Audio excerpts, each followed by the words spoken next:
You ask Tiger to solve. This deals with linear equations with one unknown.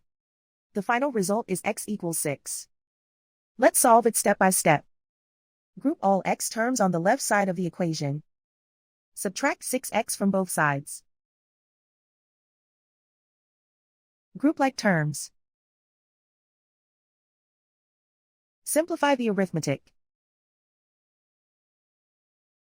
Group like terms. Simplify the arithmetic. Group all constants on the right side of the equation. Add 10 to both sides.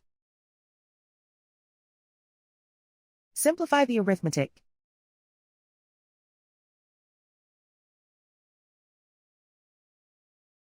Isolate the x. Divide both sides by 2. Simplify the fraction.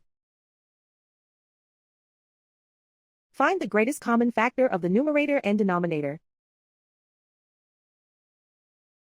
Factor out and cancel the greatest common factor. And so the final result is x equals 6.